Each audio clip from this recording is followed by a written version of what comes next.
Do, do, do.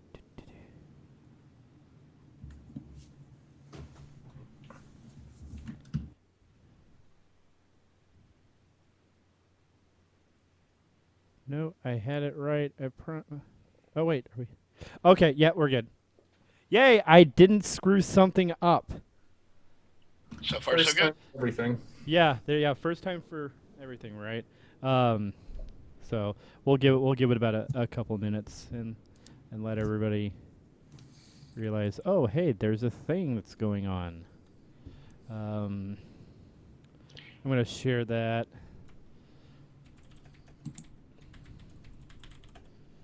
Doing a special edition.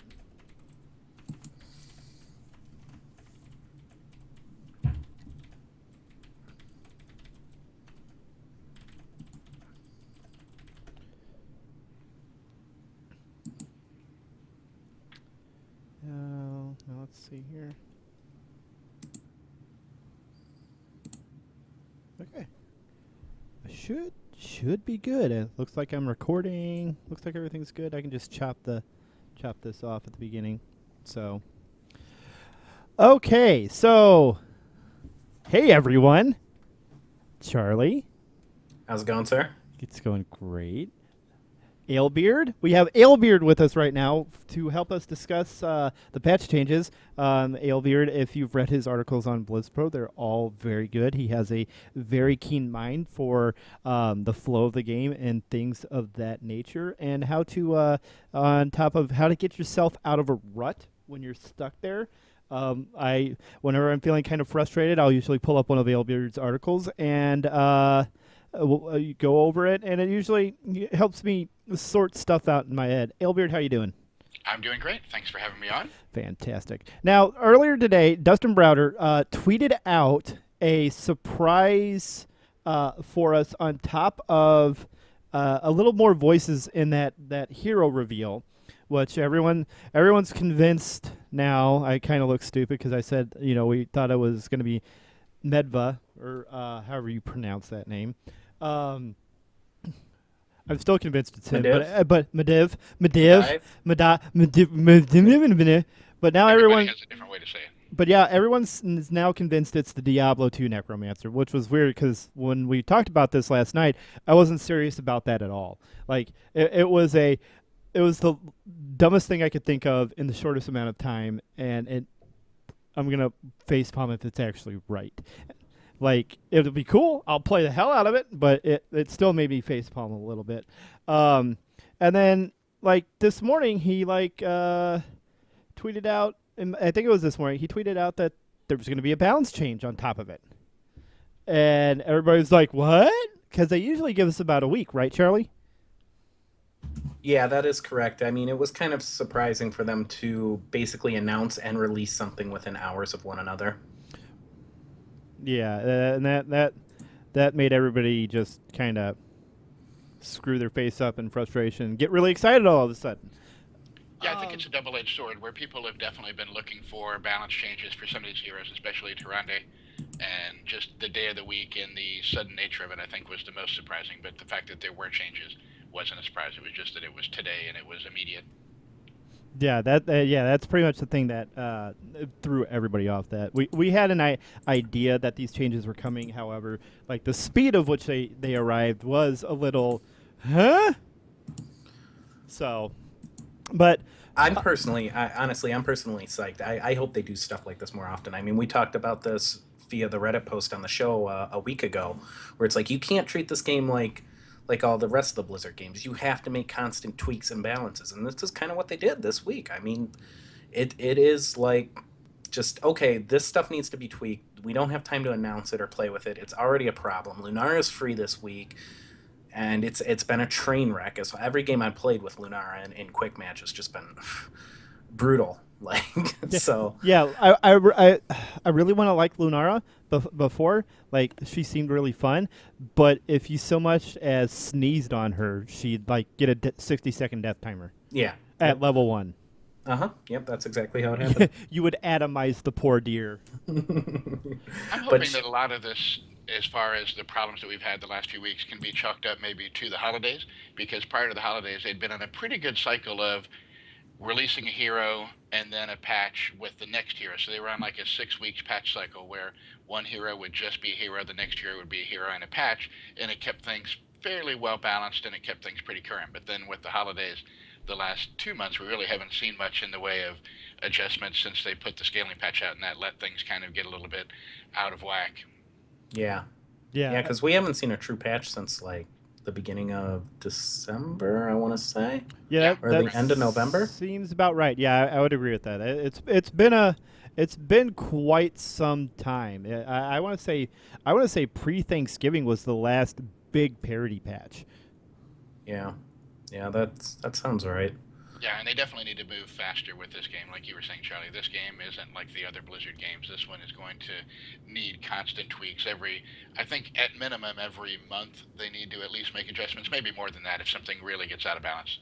Yeah, and that was the problem. I mean, they released Lunara, and Tyrande was already running wild at that point, and Lunara just went on the far other end of that scale. And I mean, all you can do is play this game in PvP, and you're basically hoping that if you're not playing, I mean, you can't ban yet right now, so like you have to deal with these problems. Either your team has a Lunara because somebody goes, I want to play Lunara, and it's just a disaster, or the other team has Tyrande, and you're just getting absolutely rolled. So it's it needs to happen quicker, and I'm glad that they just kind of threw this out there today because it pretty much addressed everything I wanted.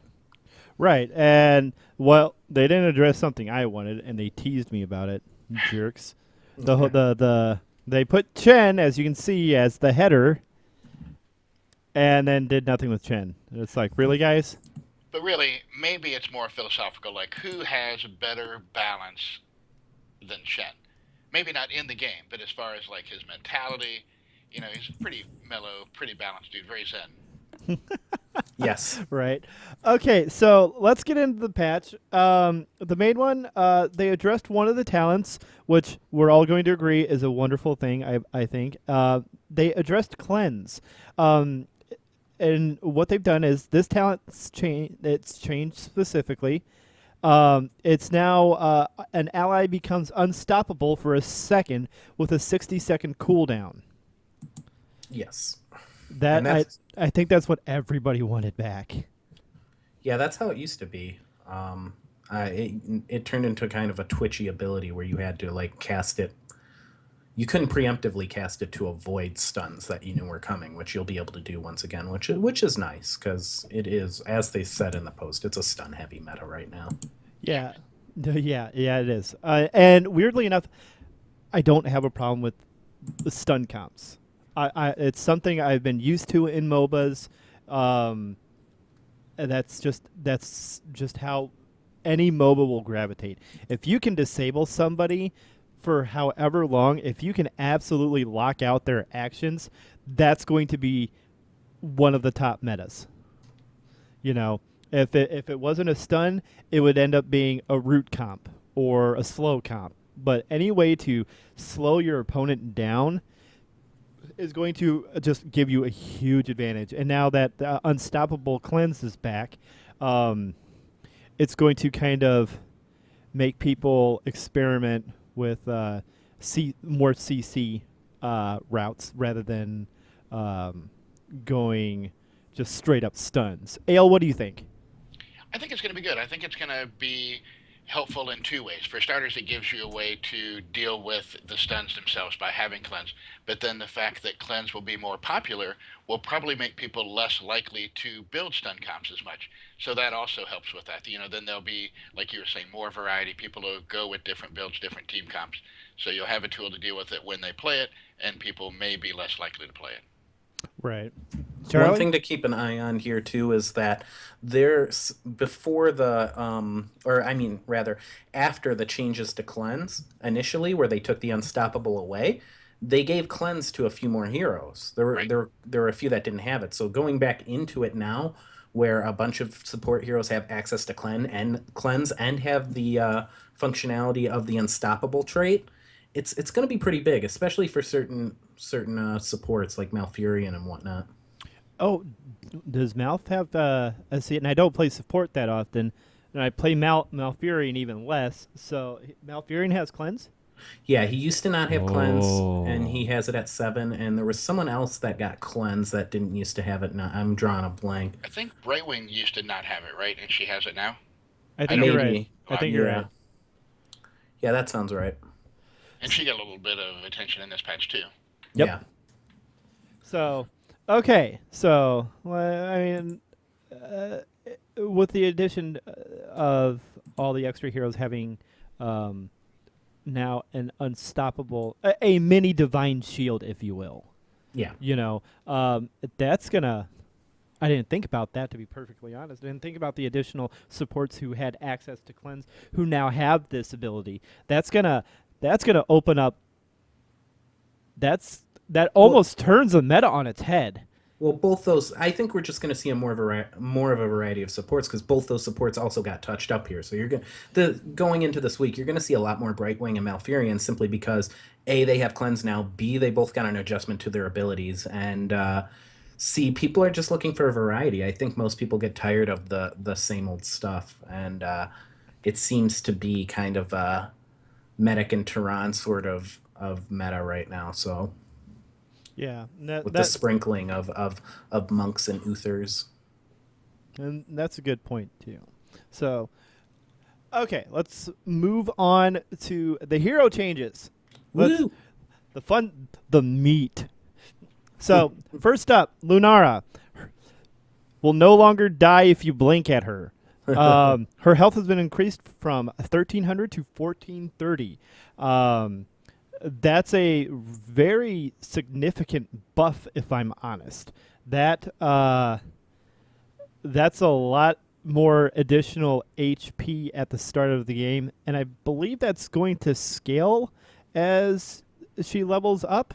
If No, they would say if it scales. okay, It would okay, say okay. scaling increase. So she just has a flat 130 extra to But now all start. of your health gains at each level are percentage based, right? So it will be a Oh small. wait, yeah, because Yeah, oh yeah, yeah, you're right. I yeah. forgot because of the scaling changes. Yeah, So you're right. yeah, so it's a actually that's a very significant buff to her. Yeah. You know, that puts her, I believe, below Raynor hit point level.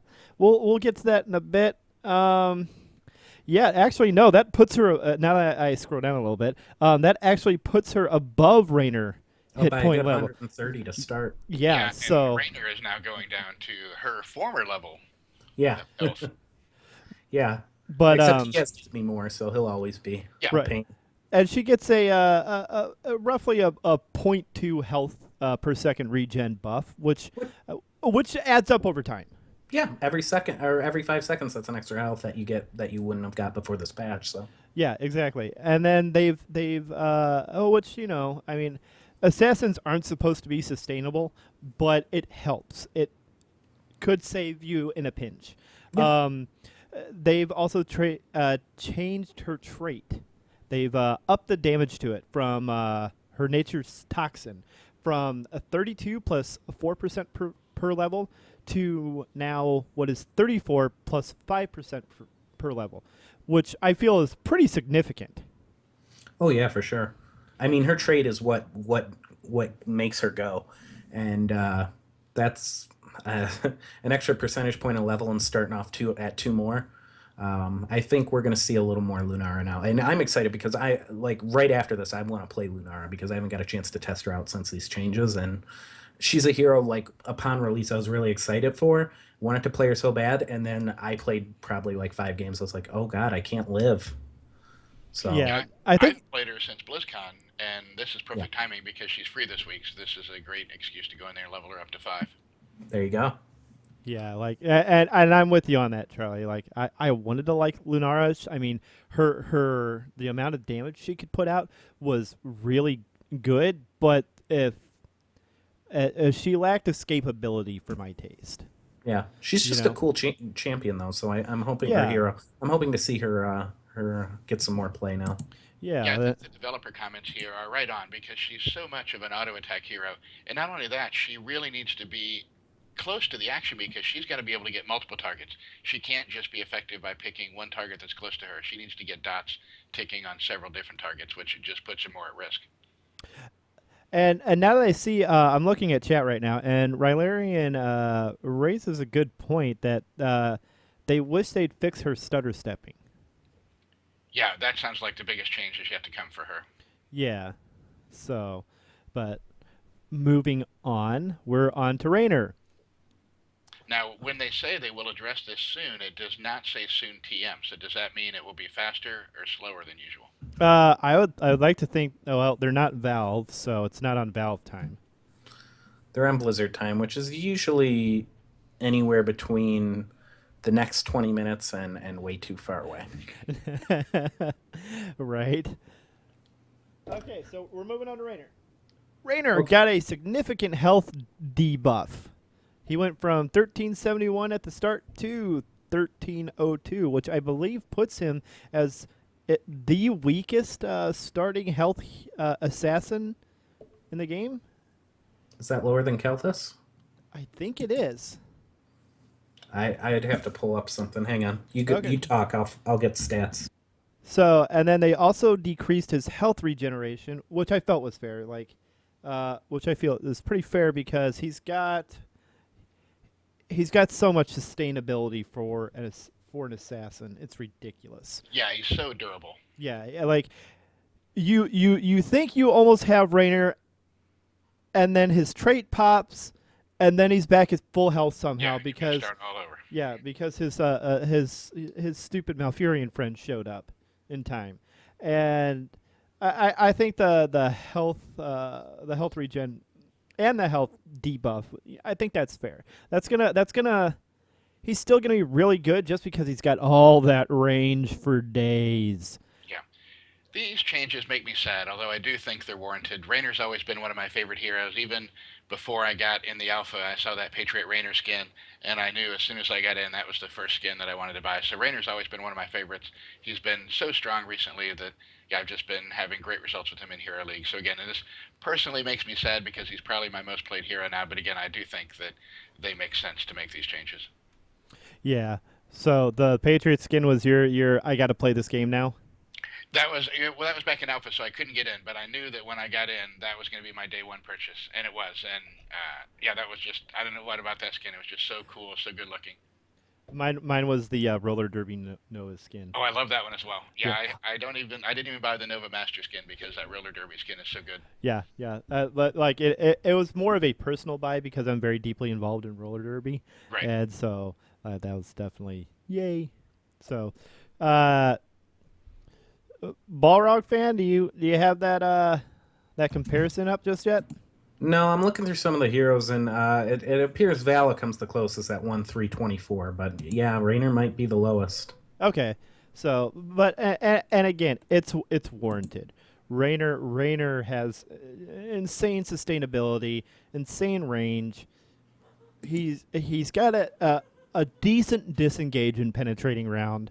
Um, he's still going to be really strong. He's just going to be easier to pick off if you can catch him in time. Yeah, you can't play as derpy with him. Basically, is the long and short of it. You can't just kind of run up and do what you want early game, and knowing that your health pool's so large that you'll be fine. Which I am absolutely incredibly guilty of. And any change they can do to keep heroes from just being auto picks is good for the game long term. Yeah. Yeah. And then the last change they made to him was his bullseye talent, which decreased his stun duration from 1.5 seconds to just 1 second. And that's fair too. We'll see how this plays out with the rise of the unstoppable cleanse. Yeah. But I think that's going to be fair. A stun is a stun is a stun, to be honest. Like, you're still going to get huge amounts of value out of it. You know, you're gonna be able to snipe down channeling ults and stuff like that just the same. You're gonna be able to pin people up against walls like you want to. Like it's still gonna be strong, but I see where Blizzard's going and wanting to control the stun comp meta. That's going wild right now. Thoughts? I think with it being brought down, it's definitely going to change things a little bit.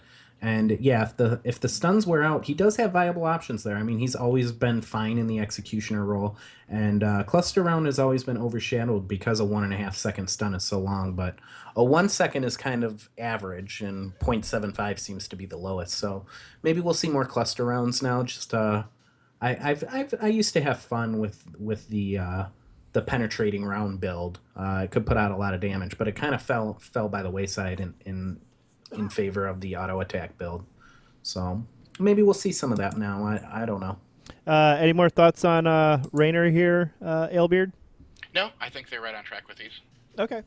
All right. Moving on to supports. This is where the kind of the meat and potatoes of this patch kind of hit, I felt. Brightwing, her arcane flare has been changed. The inner area damage has been upped a massive amount. Doubled, in fact. It's gone from 134 to 274. They've also reduced the mana cost down from 50 to 35 mana now. The cooldown has also increased. Someday me speak pretty. The cooldown has been decreased from 8 to 6 seconds, and the arcane precision talent has now been removed from her. So that's... I always felt Brightwing, especially early Brightwing, where she lacked in damage, she more than made up for in just straight healing ability and keeping everyone alive. Do you think damage Brightwing's going to start being a thing, maybe? No, I think as always, Brightwing will remain the same. The only big difference will be now she can spam and wave clear. I think this mainly affects her wave clear. I think she's going to be effective at doing it, and she'll be able to push people back out of the lane that she might not be able to have normally done with that much mana reduction and cooldown reduction and the inner area damage increase. You're going to have a much easier time hitting stationary targets, which means, minions. You're going to clear minion waves better. Okay. Alebeard, what about you? I think this will be good for quick match because, again, sometimes you get those funny comps where you need every little bit of damage you can get. If you get 2 or 3 supports or you get something like that. So having some wave clear will help. In Hero League, I don't know how big of an impact this is going to have. I'll just say, like, Malfurion's main strength is that Moonfire when you buff it at level 1, and he can start clearing waves out really quick. Yeah. This is just a base buff to her Q, so I do think that's a very valuable change to her because it's something she did not have before. I mean, that's almost double the damage for that little inner circle, which can cover about 3 minions, much like Malfurion's thing. Malfurion's is a little bit bigger, but it's comparable in size. Yeah, that little bit of extra damage could have been a tiebreaker in some people's minds if they were debating between one support and the other. Yep. They would lean towards the one that has that little bit of extra damage, and now maybe that decision is a little tougher to make. Yep. How about the arcane precision talent getting removed? How do you think that's going to affect her? I actually have no idea what that talent is. Like, I am looking through, and it must already have been removed. I'm going to try to pull it up somewhere else, but yeah, give me a moment. Okay. You can move on to Malfurion if you want. Okay. I can't help with that either. I've never been a Bright Ring player. I can't really help with that either. Like, as soon as she got nerfed that first time, like, I immediately stopped playing her because I'm a filthy top tier picker. Okay. She's just never hit me flavor. Okay. Its inner area damage is increased by 50%. It was a level 1 talent pick. Okay, so it's gone. Yeah, that's completely fair because that would be a lot of damage. Yeah, it would. I mean, that's basically, 137 plus 137. That's basically what she got. Yeah. So they just gave her that talent basically now at level 1. That's just hers now. Okay. Yeah, they're doing that more and more. Things that are auto picks, they're starting to just bake into abilities more and more often. Yeah, or things that aren't necessarily auto picks but should be part of their kit. Because it's hard to not have hyper shift with Brightwing. Yeah. True, very true. Okay, Malfurion. They have both altered his regrowth and tranquility. With regrowth, his Q, initial heal has been increased from 134 to 150, and his periodic healing has been increased from 67 to 75 per tick. How do you guys feel about these changes? These are quality of life changes for Malfurion. I've just started playing Malfurion a little more this week, honestly, and I've been going the regrowth build, and I've had moderate success with it. But yeah, I do feel like there's some lacking stuff there, and either this will make that build that much better, or allow me to deviate from that build and take other picks. I'm interested to see which route I'll go. But I'm glad to see that because he's kind of fallen down on the ladder too, as far as like win percentage and pick supports, which is a shame because he's got a really fun kit with wave clear and the root. The root can set up some really nasty stuff. It's just he was out healed easily by other people, and he had kind of fallen into this like okay as an off support role, which doesn't really feel like the way Malfurion should be. So hopefully this allows him to not just rely on that one big tranquility at the right time in team fights and actually be able to do some things that for your team that aren't just, I've got one big heal in my pocket for you guys, do the rest. Alebeard, or like I am completely worthless in this scenario. I'm like 1 in 30 with Malfurion, so like any opinion I have like should be written off as absolute garbage. Um, Alebeard, how do you feel about this support change for regrowth? I think they'll help. I think the one consensus among Malfurion players or people that needed to be healed by Malfurion was that he would sometimes struggle keeping up with the burst heavy meta that we have. So this should help with that, give him a little bit more oomph to those regular heals. And then the other change was to his ultimate tranquility. The periodic healing was decreased by 6 from 46 down to 40 health per tick. Now this kind of seems reasonable to me, just by going by the buff that regrowth just got. I know the developer comments say they kind of want people to start experimenting with Twilight Dream. But even with this debuff, I really think Tranquility's still going to be the ultimate of choice. Charlie? Sorry. Yeah, it's going to be hard to. I forgot I was muted. It's going to be hard to get away from Tranquility, but with a better regrowth, and if you find yourself in that dual support role, which is the time you see Twilight Dream now, I think you can kind of take that more comfortably, knowing that you can still affect the game with your heals. Because Twilight Dream is amazing, especially in maps where you're going to be fighting in a closed area. The power of it on Infernal Shrines is really nice. There's nothing like silencing a team when they're around your Infernal in Eternal Conflict, Curse Tribute fights, all the fights where you're fighting over an objective that needs to be channeled in one way or another, or you need to take something down before the other person. That's where Twilight Dream really shines because it kind of shuts down the opponents and allows your team to really swing the fight in their favor. So we might see more of that now because of that change to Tranquility. Although like you said, I'm not going to go too overboard just because, 6 health per tick isn't big enough for anyone to go, yeah, Tranquility's garbage now. Okay. Let's see. Bossman was telling me some things real quick. Alebeard, apparently you're very hard to hear. Okay. And then Charlie, you're kind of rough too, my friend. Okay. According to the boss man, I can hear you fine in my headset, but we might want to adjust real quick. All right, I moved my mic a little bit closer. Hopefully that helps. Oh, I'm hearing you. Your dulcet tones in my ears very clearly. I kicked my gain up a little bit. I don't know if that helps. I think that might. Part of it might be my fan. Hang on.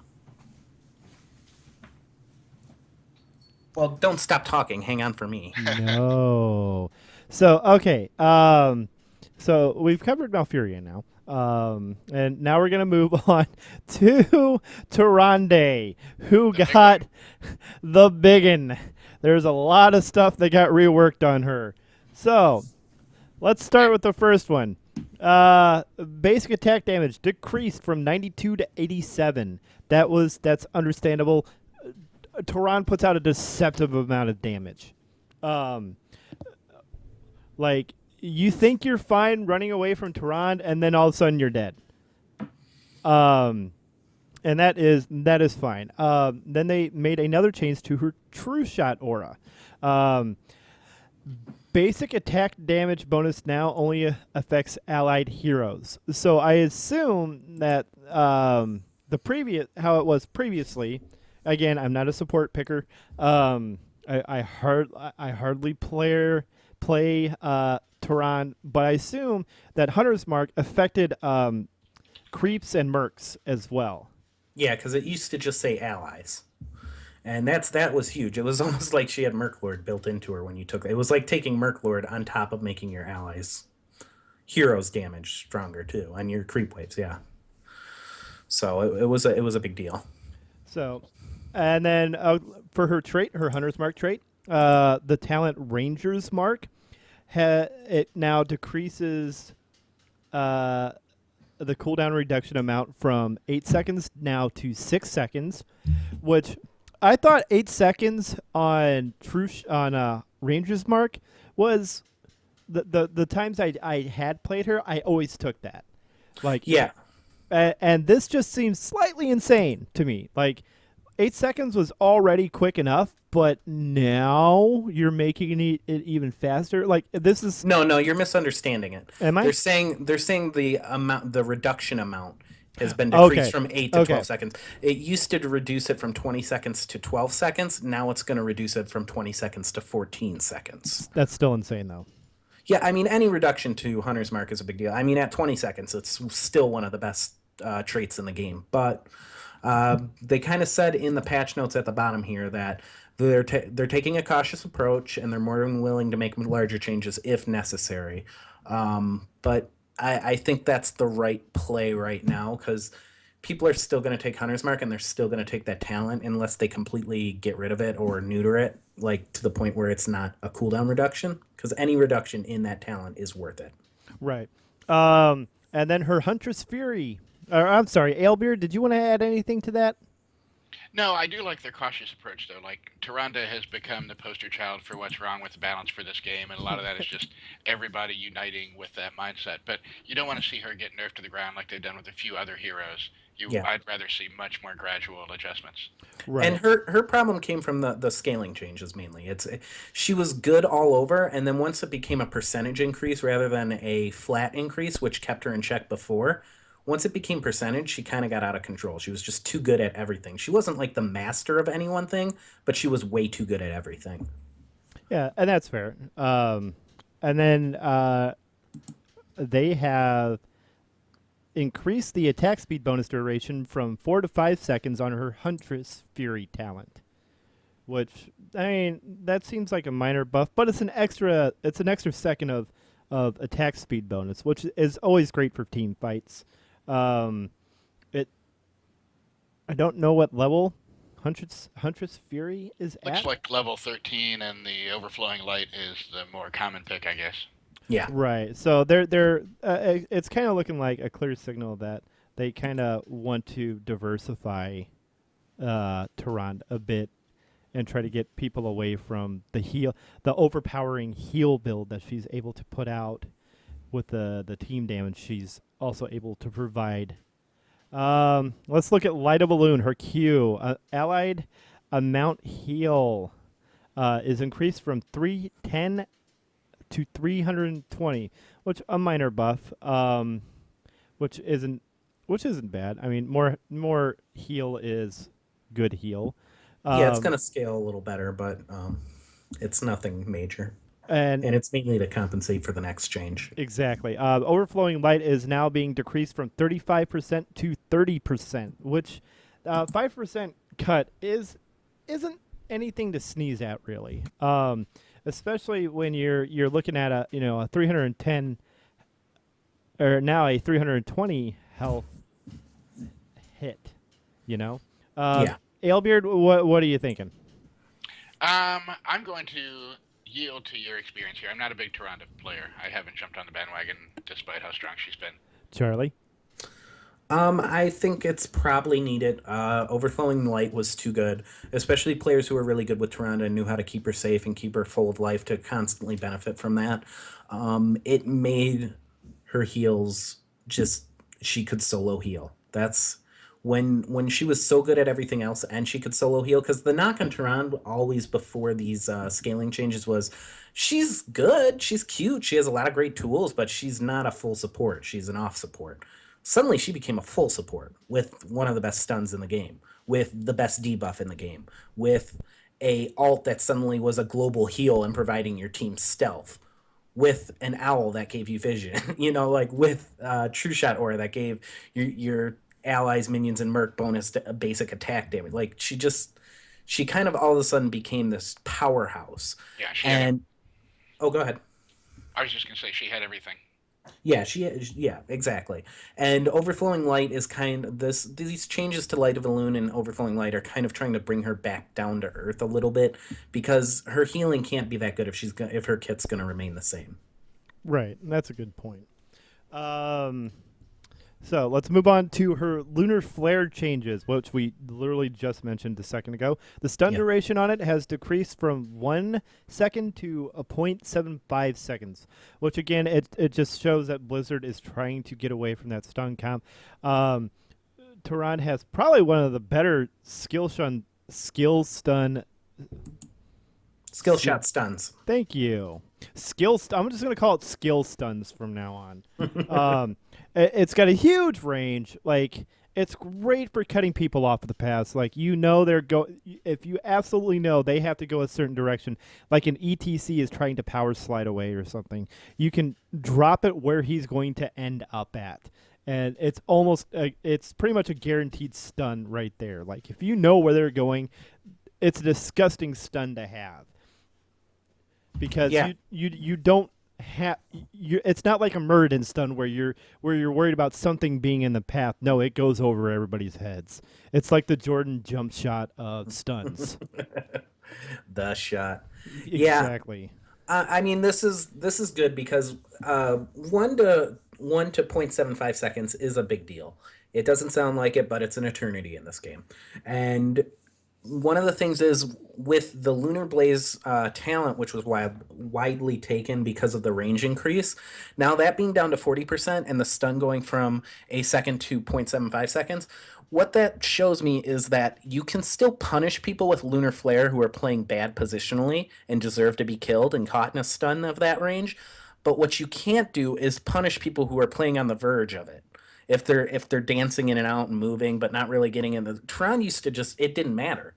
Once she had Lunar Blaze, like you could be playing the safest game possible and suddenly you were stunned and stuck by the Butcher and in an ETC power slide or a Diablo chokeslam or whatever afterwards.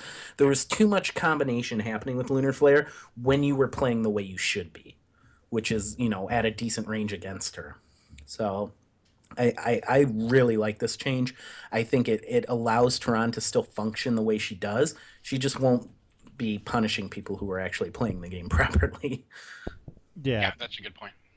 Because like I played Tehran very little, but every time I did, I almost always took Lunar Flare just because that was the range increase was so disgusting, and it's still going to be disgusting.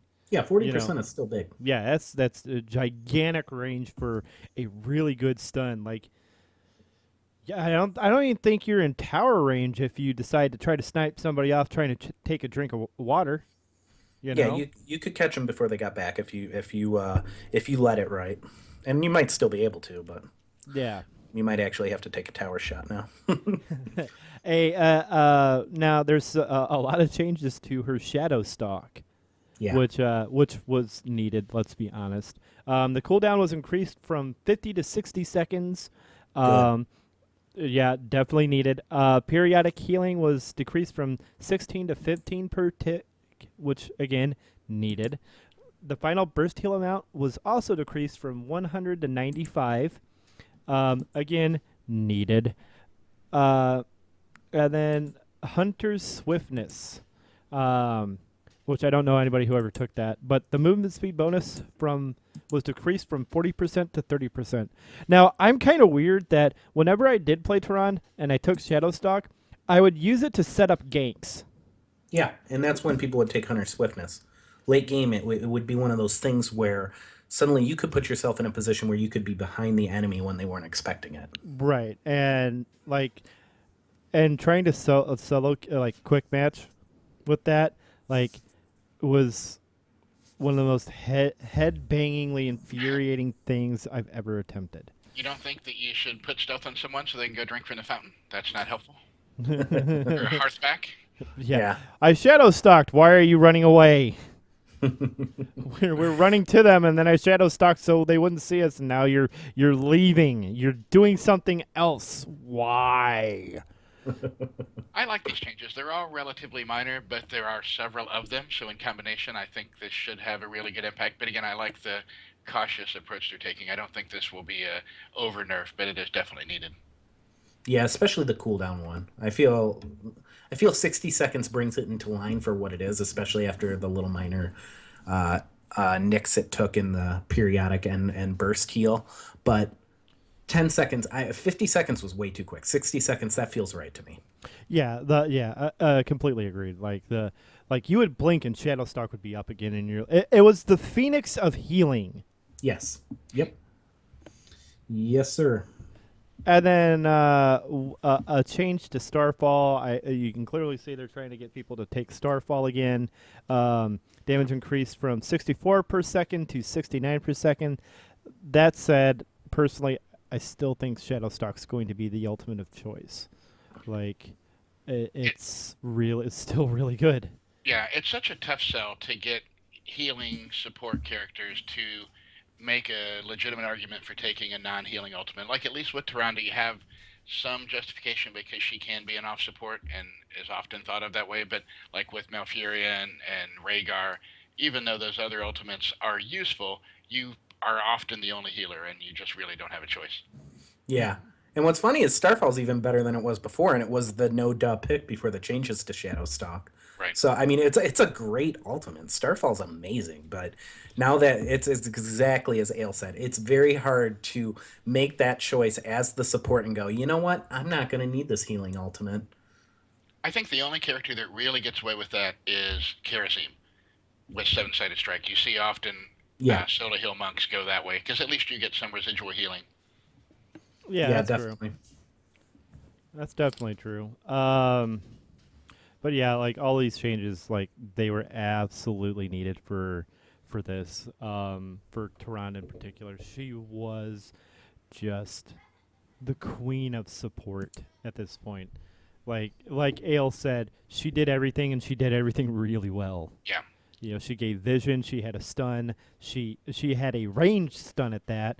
She had insane amounts of healing and all these little changes, while not overpowering, should open the way for other supports to finally get a chance to poke their head back out during competitive heroes and just Hero League in general. You know. Yeah, it really all came together for her kind of at the same time. Like we saw a lot of Tyrande play at BlizzCon. I think that opened a lot of people's eyes up to her. And then the scaling patch came out immediately after that and made her even better than she was before. At BlizzCon, she was mostly picked for vision. And then after scaling, she actually became good at everything. So I think a Yeah. lot of people became aware of her right as she came good, and then it really snowballed. I've got her win rate over time pulled up on Hotslogs right now, and yes, Hotslogs not official, but a good barometer. In the month of October, on October the 18th, she was hovering just around 52%, a little bit above.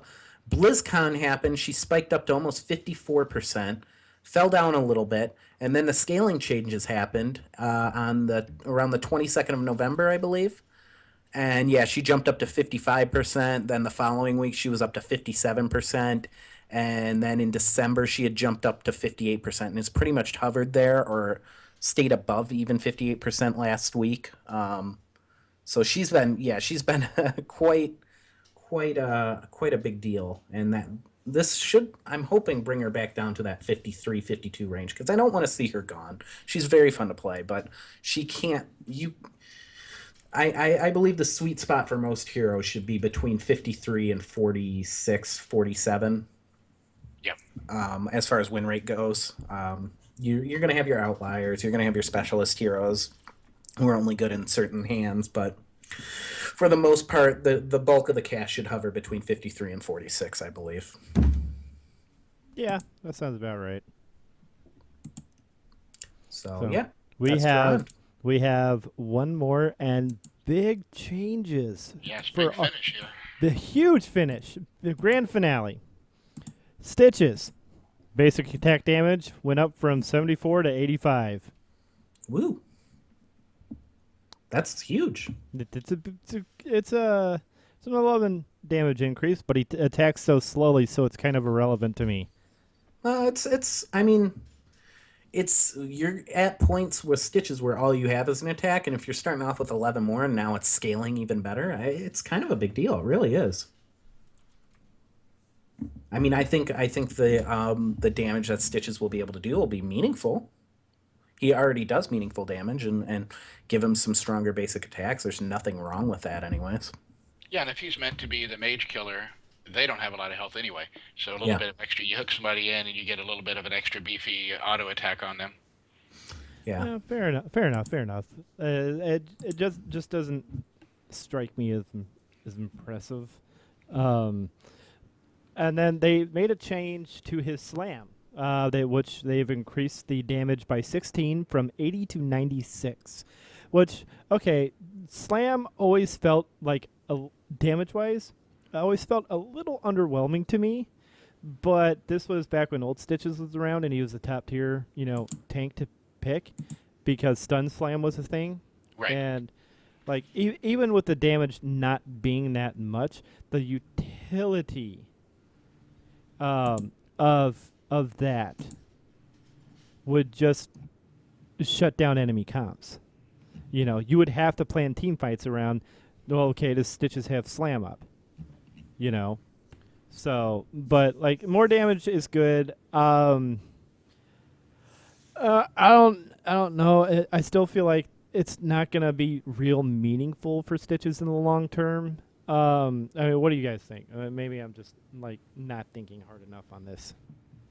Well, I mean, those are big increases to level one, and like we talked about earlier, things scale on percentage now, so that's a big difference. I mean, I think it's going to be meaningful, but I mean I don't think that's going to make Stitches a top tier tank or anything. I just think people who play Stitches are going to feel a little bit better about the damage he does now. Yeah, maybe it can give him a little bit of right to get into that bruiser role. Maybe if he can start to do some reasonable wave clear and things like that, maybe he can squeak in some bruiser play. Mm, Yeah, maybe. That's probably a stretch, but maybe. Hmm. that's how I like to play him personally, but we'll see. So real quick, now overall, how do you think the this is gonna change the meta of the game right now?